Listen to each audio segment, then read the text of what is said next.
From the full-color action pictures to be found in the Comic Weekly, the world's greatest comic supplement that comes to you each week with your Hearst Sunday newspaper. Join the 11 million adults and the 6 million youngsters who enjoy the world's greatest comic and adventure pictures by the world's best artists, featured in every issue of the Comic Weekly, which comes to you with your Hearst Sunday newspaper.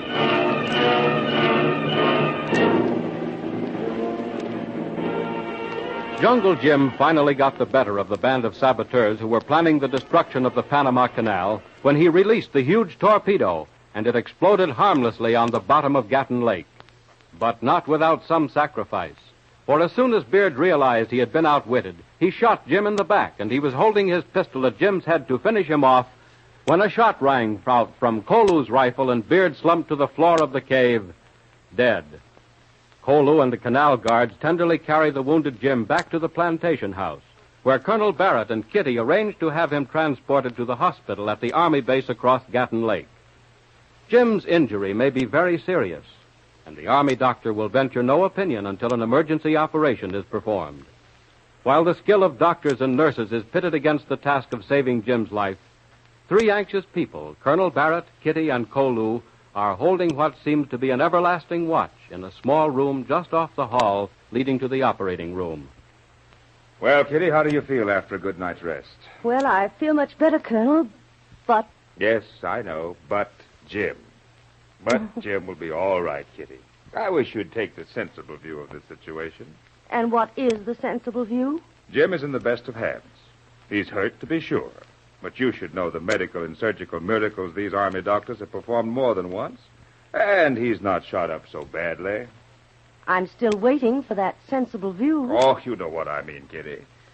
Your worrying about Jim can't do him a bit of good. Colonel Barrett be right, Miss St. John. No good think too much. If Tuan Jim going to die, he die. If Tuan Jim going to get well, he get well. One must happen. We just wait. Well, that at least is more frank than I would care to phrase it. It's somewhat fatalistic, Kolu. But it surely covers both sides completely. Oh, you men are so matter-of-fact. Of course, there are only 2 possibilities. Neither one must be an eventuality, but why deny me the comfort of worrying? Comfort in worrying? Oh, that's a new one. Of course it's a comfort. If a woman hasn't got a man to worry about, she'll worry because she hasn't. Well, Kitty, if there's that much pleasure in worrying, let's worry together. You can't fool me either, Colonel Barrett. Good news from that room would be just as welcome to you as it would be to me. Kolu like to hear good news, too. Well, I think we're all free, like the boy whistling his way past the graveyard. Come on, let's change the subject. Kitty, however did you get into this sort of a life? It doesn't seem a bit like the surroundings a young lady of your background would select as a vocation. Well, that's a question that would take a week to answer. Well, we have time to make a start anyway. Yeah. Have a cigarette? Oh, yes, thank you. Thanks. Oh, it began so long ago, I almost forget when. Only 1 year ago, Miss St. John. That's right, Kolu. Only 1 year. Oh, but so much has happened. When one work with Jungle Jim, something always happens. It sounds interesting anyway. There's no doubt of that. Hectic and sometimes dangerous, but always interesting. Well, the story started on a little island of the South Seas. I was the house guest of a couple who were carrying on experiments on a series of rubber plantations. A rival business group tried to get control of the main plantation by stirring up the natives. That ended that episode and made me indebted to Jungle Jim for my life. When I returned to the States, I found that I was no longer wealthy enough to travel where I pleased. In fact, I was faced with the problem of earning my first dollar or go very hungry. I knew nothing except how to be a lady and could no longer afford that. Jim was the one that made it possible for me to be independent again. He gave me the job of his secretary. Then we came down here. Filthy place. Go on. Why stop? I've never heard a more interesting tale. Don't ask me now, Colonel Barrett. I can't even think straight. I'd give anything to know what's going on behind that door. Oh, Kitty, you disappoint me. I disappoint myself. I thought I'd taken your mind off that.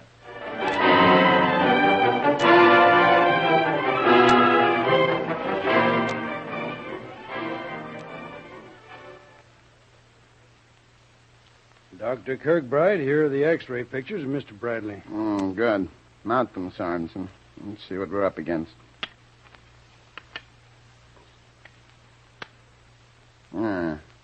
A nasty place.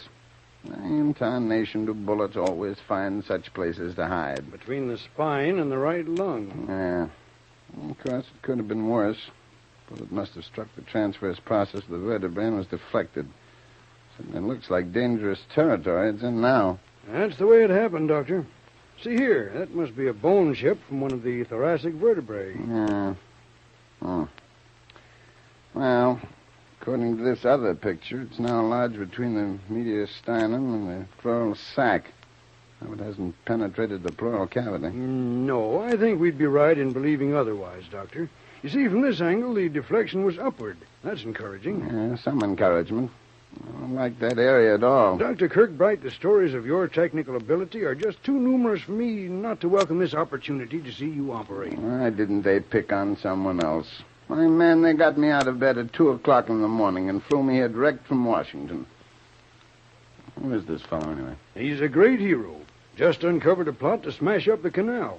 He got the gang almost single-handed. But one of them let him have this bullet as a souvenir of the occasion. Well, that probably explains why the call came from the office of the chief of staff. But I have a lot of other work to do, confound it.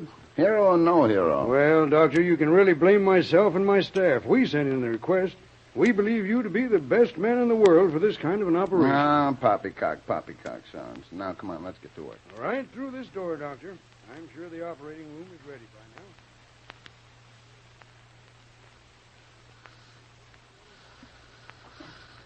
Is the patient ready, Dr. Smith? Dr. Kirkbride will be here in a moment. You're starting the anesthesia, Dr. Sorensen. Now, what's the condition of the patient, Dr. Smith? Excellent, Doctor. From the physical findings, there have been no hemorrhage. The pulse and blood count and pressure is normal.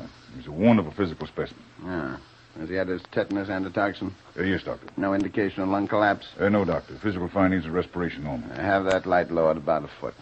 Yeah, that's right. Now, scalpel, please. Clamp. Another clamp. Blunt probe. No. Smaller retractor. Isn't very deep. Just where we thought it'd be. Feel the probe hitting the bullet now. Grasping forceps.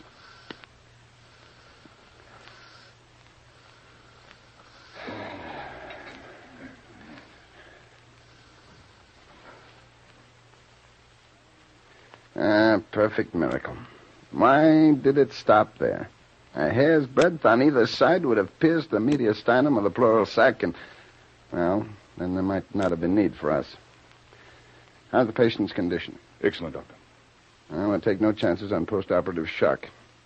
Give him an immediate intravenous infusion and have him watched closely. Doctor, I've seen a lot of good men operate, but your dexterity is amazing. To locate that bullet so quickly and remove it with so little trauma to the patient is certainly remarkable.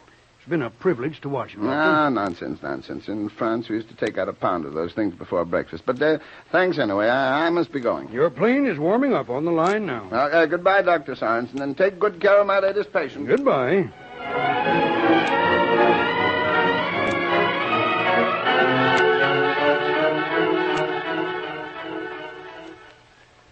When those plans for the automatic rifle were recovered, the spy who had stolen them was given 20 years.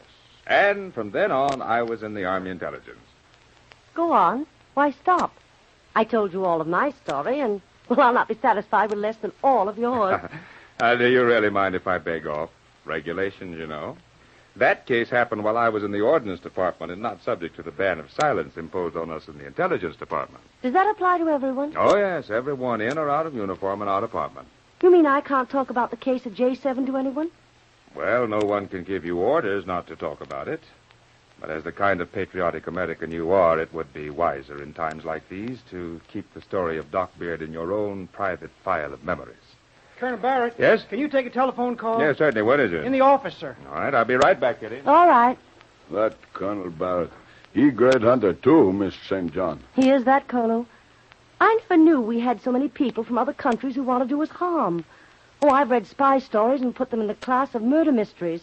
Nice entertainment if you like that kind of a story, but not founded on fact. Yes, sometimes truth is stranger... Kitty, I've got good news. Jim, he's all right. No, I mean it's not about Jim. Oh. You know that list of spies you found in Beard's library? Yes. They have been rounded up, every last one of them. Oh. We can close this case up as 100% success, thanks to you, Jim, and Kolu. Well, I'm glad you've had so much good fortune. Oh, but I wish a little of that good luck could have been saved for Jim. He seems to be the one who needs it now. Kitty. Well, why are they taking so long? Why can't we find out what's going on in that operating room? Yeah, we're supposed to be close-mouthed, Kitty, in our group, but we're positively loquacious alongside of those fellows in the medical corps. They talk when they're good and ready. Well, if they don't tell us something, and soon, I'm going in there and find out for myself. Miss St. John, Colonel Barrett. Oh, Dr. Sorson, what is the news? It's of the best, young lady. Oh, thank goodness. He's safe. Oh, when can we see him? Will he be out? Well, where is he now? Dear me, such impatience. Well, I don't blame you. Time passes slowly on such a vigil as yours. He's really all right, Doctor? Couldn't be better. We had the best surgeon in the medical corps flown directly here from Washington, and he performed a miracle of surgery right before my eyes. By A miracle? Yes. That bullet lodged in an extremely dangerous area. A few hundredths of an inch to one side or the other. Well, the results might have been very different. You mean, Doctor, that Jim was in that kind of danger? Was in that kind of danger. Now he's as safe as if it never happened. Oh. Oh, Doctor. Hey, look out, Kitty, you're knocking me off balance. Well, don't stand there grinning like a jackanapes, Kolu. Help me up. That be just like girl, Colonel Barrett. Always mix things up.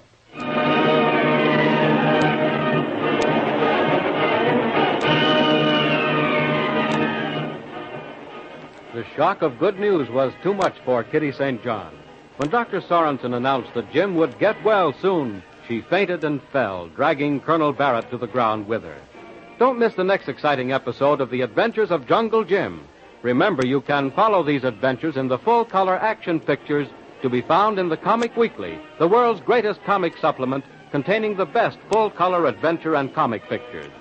Remember, no other comic supplement can give you the top names of Cartoonland, like the all-star favorites to be found in the Comic Weekly.